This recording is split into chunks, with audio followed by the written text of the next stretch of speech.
Hello, drum school and drummer friends. It's Alan here. Hope everybody's keeping well. Today we're going to be taking the humble paradiddle and we're going to be moving it around the toms. Now, I've pitched this lesson at a performer professional level, and the reason for that is that we're not just going to do that. We're going to put the samba foot pattern underneath, and we're going to have some fun with that. This book here isn't too far away from lessons at any time in Drum School Belfast. Famous book, George Lawrence Stone, Stick Control. And on the first page of the exercises, page 5 it is, line 5, we have a paradiddle. And most drummers at this stage in your playing career should know about one of the cool ways, one of the best ways to work through George Lawrence Stone stick control is to play the exercises over a nice samba beat. And it's really good for stick control, for independence. I know that whenever I started doing that, in all honesty, some of my creative ideas, the few that I had, went from kind of black and white to technicolor. I thought to myself, where did that come from? But all it was the fact that I'd worked through various sticking patterns. I'd stretched myself by playing them over a samba pattern, and it really worked well. So we're going to do that. We're going to have a bit of fun doing that. I'm going to play the paradiddle. We're not going to do it too fast, because where this idea came from, for me anyway, was watching somebody do this paradiddle move at breakneck speed. I'm not going to attempt to do that. Well, I might have a go, but I'll not match it. I know that. But he was playing this paradiddle move at breakneck speed round the toms, and I thought, that's pretty cool. But if we do something else with it and we mix it up with that idea that we use the George Lawrence Stone book with, would that not be a real good way to help to develop our independence and that sort of thing? So that's where I'm coming from with that. Okay, so going to do some examples, and I hope you enjoy doing this. It's really good to help develop those independent skills, get you thinking outside the box, get you thinking about moving around the toms. Plus, I think it's quite kind of melodic. I know I'm on the E kit today, but it's a nice little paradiddle move around the kit, and I hope you enjoy it. Here we go.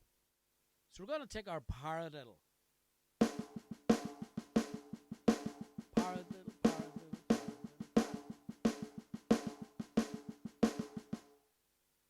Now we're going to move it around the toms.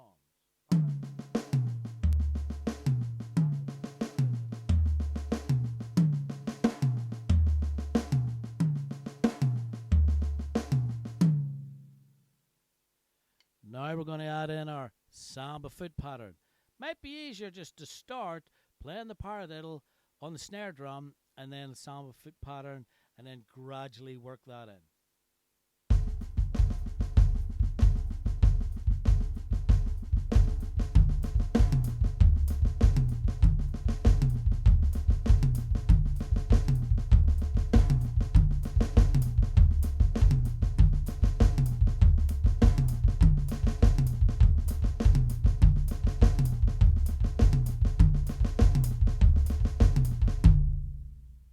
Okay, so I hope you're enjoying working through that. It'll really help your independence. It'll stretch you, but hey, sure, it's all good fun. Right, we want to play it a little bit faster and make it sound a little bit more authentic. While we do that, I said you right at the very start, it's quite melodic. Whenever we move it around the toms, it can actually sound quite melodic. So let's have a little go at doing that just a little bit faster.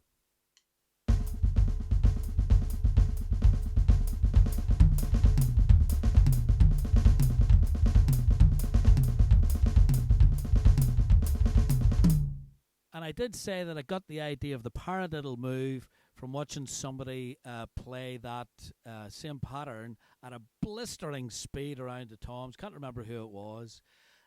Here's my attempt. Absolutely nowhere near the speed that that drummer was playing it at. But anyway, for a bit of fun, here it is.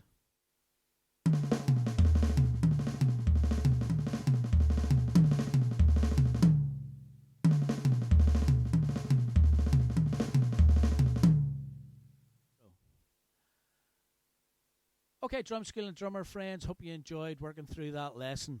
If it's the first time that you've come across this book, certainly all my current students will know about George Lawrence Stone's Stick Control. We have been using it in lessons for years. If it's the first time that you have come across this, I'll certainly be doing more lessons in future, so check those out. Also, just to say that sometimes whenever we're working through lessons and we think, oh, this is just yet another exercise, just as a for instance, I remember being at a jazz gig many years ago here at the Queen's Festival, and Stan Tracy, one of the UK's most famous jazz artists, who's now sadly no longer with us, and his son Clark Tracy, who was on drums, did a drum solo, and a huge portion of that drum solo was playing a samba beat and playing patterns around the kit.